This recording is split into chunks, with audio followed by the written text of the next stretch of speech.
आज आमचं महाकालेश्वरचं दर्शन अप्रतिम झालेलं आहे। खूप छान वाटलं। गाभाऱ्यामध्ये गेल्यावरती अक्षरशः अंगावरती काटे आले। बस मारती झाली आमची। खूप ऊर्जा आहे ज्योतिर्लिंगमध्ये। सगळ्यांनी अवश्य महाकालेश्वरचं दर्शन घ्या। थँक्यू। जय महाकाल। जय महाकाल।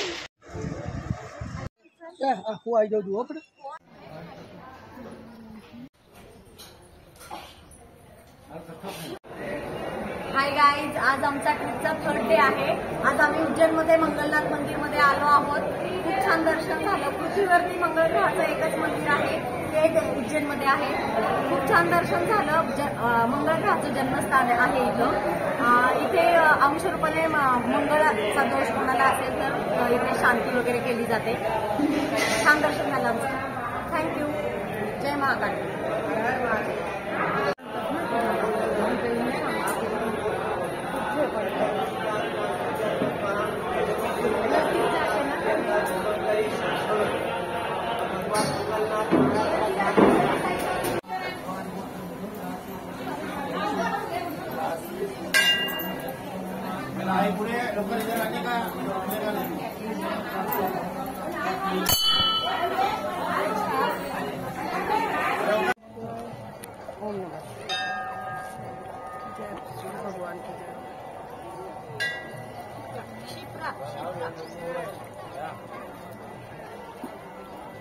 क्षत्रिय श्री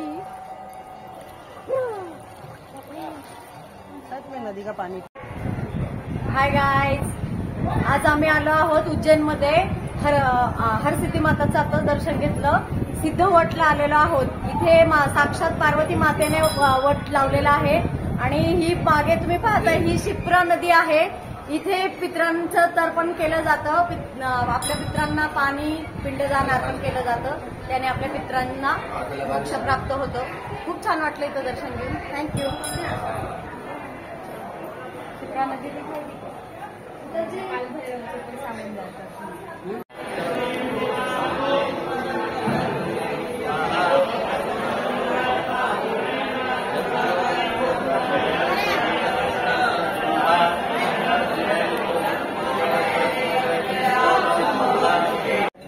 हाय गाईज, आज आम्ही उज्जैनमध्ये आहोत। ट्रिपचा आमचा डे 3rd आहे। आम्ही महाकालेश्वरांच्या दर्शनानंतर कालभैरवनाथांच्या दर्शनाला गेलो। महाकालेश्वरांच्या दर्शनानंतर जोपर्यंत कालभैरवनाथांचं दर्शन घेत नाही तोपर्यंत यात्रा कंप्लीट होत नाही। आम्हाला खूप छान दर्शन झालं। मंदिराचे व्हिडिओ फोटो खूप छान आम्ही काढलेच आहेत, टाकतो। थँक्यू। आणि लक्ष्मण अंत्यसंस्काराचं सामान आणायला गेलेले, पण त्यांना यायला खूप विलंब होत होता। मग एका पुजाऱ्याने काय सांगितलं की म्हणजे तुम्ही लवकर अंत्यसंस्कार करा, वेळ निघून गेल्यानंतर त्यांच्या आत्म्याला शांती लागणार नाही। मग माता सीतेने त्यांच्या अनुपस्थितीमध्ये ते सगळं विधी उरकला, ठीक आहे। आणि त्यानंतर लक्ष्मण आणि राम आले आणि ते म्हटले की तुम्ही म्हणजे तू केलं का सगळं विधिवत व्यवस्थित? त्यांना शंका होती की माझ्या वडिलांचं श्राद्ध वगैरे व्यवस्थित केलं का नाही केलं। तर तिथं ती म्हटली तुम्हाला माझ्यावर विश्वास नाही ना, इथं सगळे आहेत त्यांना विचारा। तर तिथं कोण कोण होतं? 5 लोक होते। त्याच्यामध्ये कोण होतं? गोमाता होती। गोमाताने साक्ष दिली नाही म्हणून गोमातेने सीता मातेने श्राप दिला गोमातेला की तुझ्या पूर्ण शरीरात 33 कोटी देव असून सुद्धा तुझ्या आहे ना मागच्या अंगाची फक्त लोक पूजा करतील। त्यानंतर अजून तिथं ब्रह्मदेवाला दिला मंदिर होणार नाही। त्यानंतर ह्याला श्राप दिला, वटाला हे दिलं की तू अनंत कालपर्यंत हे राहशील आणि तुझी पूजा केली जाईल, ठीक आहे। आणि अजून तिथं नदी होती, नदी एका नदीला पण श्राप दिला। असं 5 हे होते, सगळ्यांना श्राप दिले। तर ते आता कलियुगामध्ये सगळे सुखे पडलेले आहेत आणि फक्त वटाची पूजा आपण म्हणून करतो। सीतामातेने सांगितलं की तू साक्ष दिली तर त्यामुळे मी तुझे अनंत कालापर्यंत सगळ्या सुवासिनी पूजा करते, म्हणून ते सिद्धवट।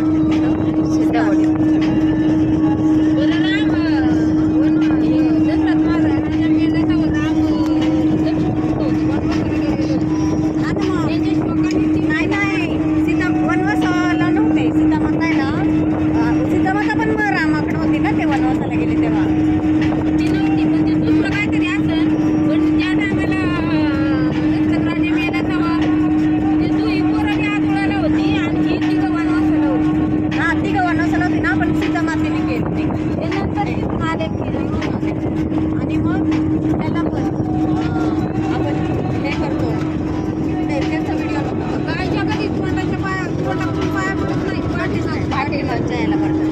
सिद्धीला महत्व आहे ना. 5 आहेत असे मी तुला सांगितले ना की 5 कोण कोण आहेत. 5 यांना श्राप दिलेला माता सिद्धीला. सप्तशृंगी मातेसाठी चाललो आहे.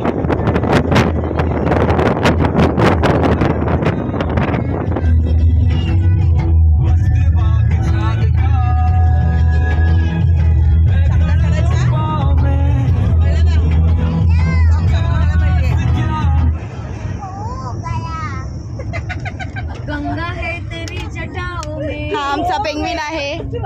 आता कुठे चाललोत आपण? आणि आता सप्तशृंगी मातेला. वणी माता जे की 3.5 शक्तिपीठापैकी अर्ध शक्तिपीठ आहे.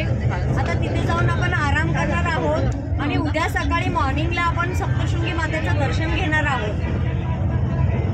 आणि त्यानंतर आपण त्र्यंबकेश्वरला प्रस्थान करणार आहोत. बरं. हे आमच्या कामिनी ताई, सरस्वती ताई, ह्यांचं नाव माहिती नाही पण ह्या कोणत्या तरी ताई. क्षमा ताई. क्षमा. आणि त्या आमच्या शीतलताई. शीतलताई फेस दाखवता का तुमचं जरा? हा आमचा शीतलताई. आणि हे सगळे आमची टीम. आणि ही आमची मयुरी ताई. हाय कर. मयुरी ट्रिप कशी चालली आहे? तुला कसं वाटतंय मयुरी येऊन? गारगार वाटतंय? कामिनी ताई तुम्ही काय काय एन्जॉय केला? First time ladies trip enjoy. Saraswati ताई मस्त वाटतंय. आणि स्वतः